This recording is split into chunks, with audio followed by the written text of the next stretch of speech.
শেখ হাসিনার দাবি, মোহাম্মদ ইউনূসের নেতৃত্বাধীন বাংলাদেশের অন্তর্বর্তী সরকার সুষ্ঠুভাবে নির্বাচন আয়োজন করতে অক্ষম। হাসিনার দলের জনপ্রিয়তাকে ইউনূস ভয় পাচ্ছেন।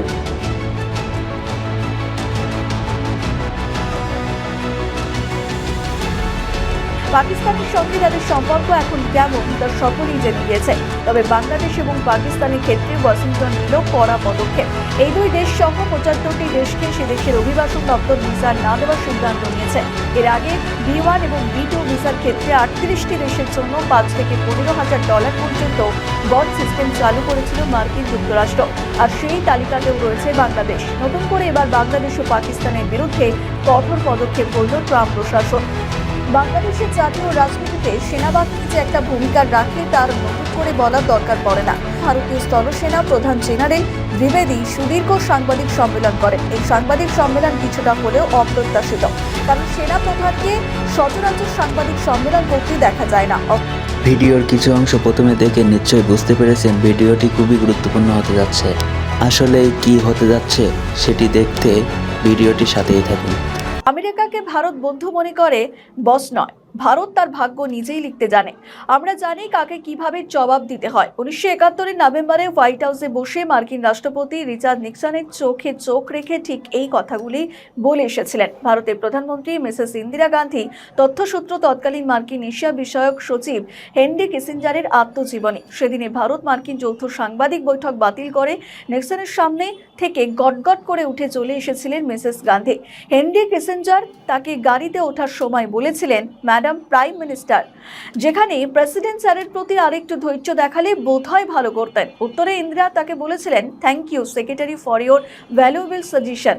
Being a development country, we have backbone enough to fight the atrocities. We shall prove that days are going to rule any nation from the thousands of miles. কিন্তু দেশটার নাম তো বাংলাদেশ। দেশটির সরকার অবৈধ, আর সরকার অবৈধ হলে সরকার প্রধানের যে কোনো সাংবিধানিক বৈধতা থাকে না, সেটা নতুন করে বলার দরকার পড়ে না। গত ১৫ থেকে ১৬ মাস ধরে তদারকি সরকার এমন তদারকি করেছে যে ভারত চটেছে। বিরক্ত আমেরিকা। ১২ই ফেব্রুয়ারি বাংলাদেশে ভোট, আর সেই ভোট যাতে নিরপেক্ষ এবং অবাধ হয় তার জন্য তদারকি সরকারকে লাগাতার চাপ দেওয়া হচ্ছে। চাপ দিচ্ছে ভারতও। নানা প্রান্ত থেকে এখন শোনা যাচ্ছে ভোটের ফল তৈরি হয়ে গিয়েছে। ১২ তারিখের নির্বাচন আসলে ভাউতাবাজি ছাড়ার কিছুই নয়। আওয়ামী লীগ তাদের অবস্থান পরিষ্কার করে দিয়েছে। বাংলাদেশ নানা দিক থেকে কোণঠাসা। নানা ইস্যুতে আন্তর্জাতিক মহলে তাদের ভাবমূর্তি ক্ষুণ্ণ হয়েছে। পাকিস্তানের সঙ্গে তাদের সম্পর্ক এখন কেমন তা সকলেই জেনে গিয়েছে।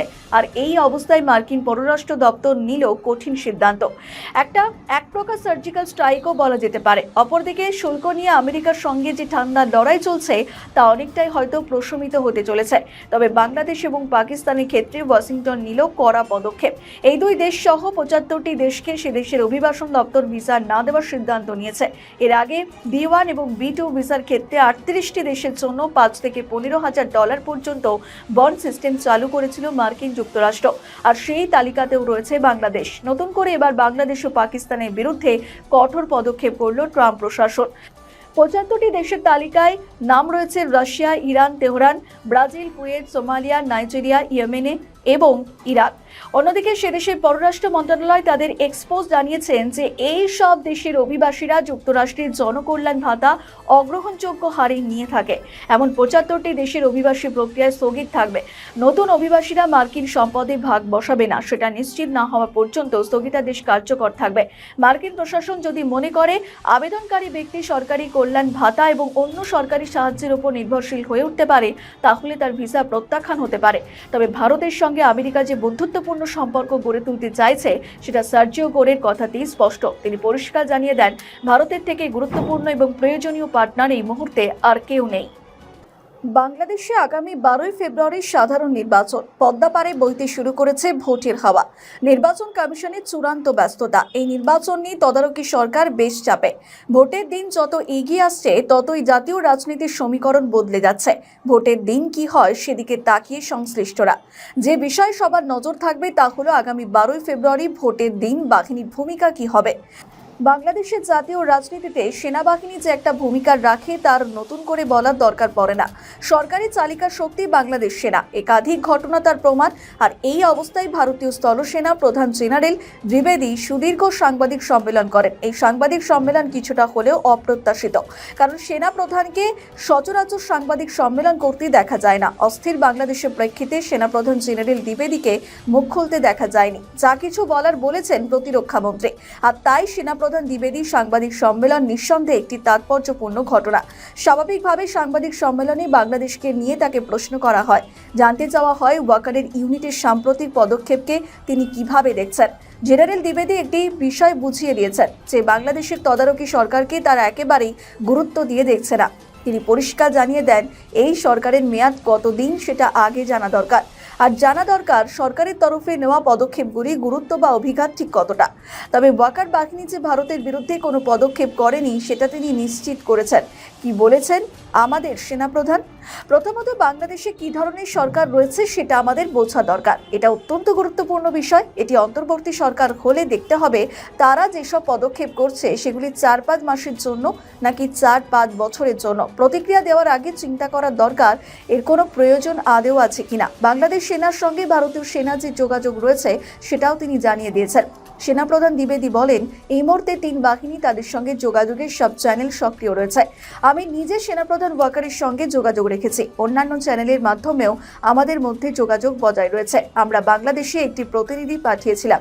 তারা মাঠ পর্যায়ে সংশ্লিষ্ট সবার সঙ্গে সাক্ষাৎ করেছে। 2 দেশের নৌপ্রধান এবং বিমান বাহিনীর প্রধানের মধ্যেও যোগাযোগ রয়েছে। কেন যোগাযোগ রাখা হয়েছে তারও ব্যাখ্যা দিয়েছেন সেনাপ্রধান জেনারেল দ্বিবেদী।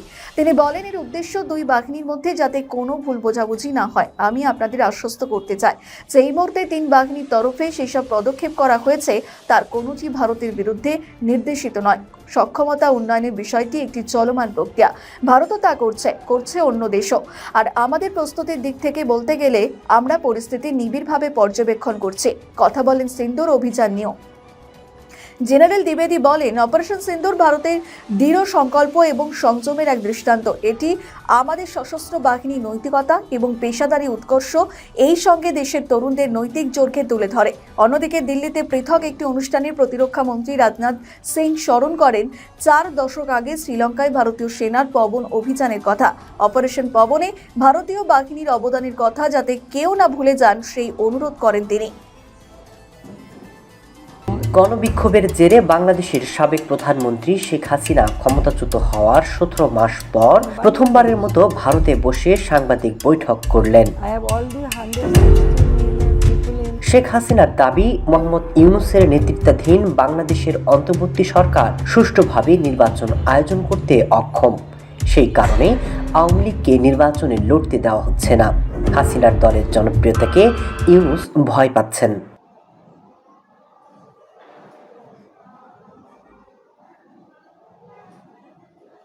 এদিকে আওয়ামী লীগের নেতা হাসান মাহমুদ এবং মহিবুল হাসান চৌধুরী নয়াদিল্লি থেকে সাংবাদিকদের মুখোমুখি হয়েছিলেন। বলেন, আমরা নির্বাচনে অংশগ্রহণ করতে চাই। আমরা সবসময় নির্বাচনের মাধ্যমে ক্ষমতা এসেছে। আমরা জনগণের ক্ষমতায় বিশ্বাস করি, কিন্তু এই প্রশাসন থাকলে আওয়ামী লীগ কখনই ভালো কাজ করার সুযোগ পাবে না। Who are holding the entire media ecosystem hostage, who are putting journalists behind the bar. We don't expect anything from them. They are not delivering anything.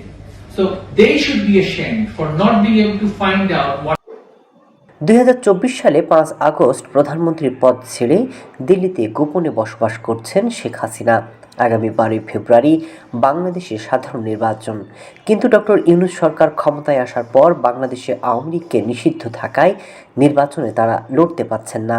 এমন অবস্থায় প্রকাশ্যে আসতে শুরু করেছে দলটির নেতাকর্মীরা।